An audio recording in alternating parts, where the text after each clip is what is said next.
అదే సార్ ఇప్పుడు ఈవెంట్‌లో ఇప్పుడు అందరికీ నేను ఇంట్లో కూర్చొని వాళ్ళ స్కూల్ ఫీజు నేను కట్టి వాళ్ళకి సంస్కారం నేర్పియలేదు కదా సార్ నేను. వాళ్ళు ఏం మాట్లాడతారనేది మన కంట్రోల్‌లో ఉండదు కదా సార్. అవును సార్. అతనికి నేను నేర్పిస్తానా? అతనికి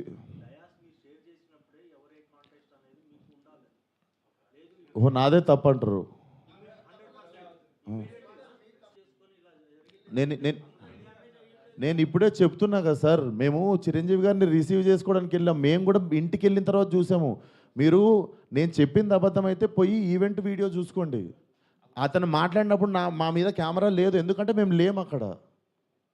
నేను, సావు గారు రిసీవ్ చేసుకోవడానికెళ్ళాం. మీకు తెలుసు ఎంత గోలగోలగా ఉంటదో ఈవెంటు. ఈవెంట్ అయిపోయింది. ఇంటికెళ్ళిపోయాము. ఇంటికెళ్ళిపోయిన తర్వాత చూసి షాక్ ఇది. ఆయన ఎప్పుడు మాట్లాడిండు ఇది? అసలు ఇవన్నీ ఎప్పుడు జరిగినాయని మేము షాకు. ఎందుకంటే ఈవెంట్ అయిపోయిన తర్వాత మేము కూర్చొని డిన్నర్ చేస్తున్నాము. అంత అయిపోయింది. ఇంటికెళ్ళిపోయిన తర్వాత సడెన్‌గా ఈ హ్యాష్‌ట్యాగ్ చూసి. అందుకే కదా సార్ ఇప్పుడు పెట్టింది. సార్ కొంచెం అట్లా అరవకండి సార్ నా మీద. కొంచెం మెల్లగా మాట్లాడండి. అరవకండి. ఇప్పుడు ఆల్రెడీ బాధ చెప్పుకుంటూ ఉంటే హ్మ్.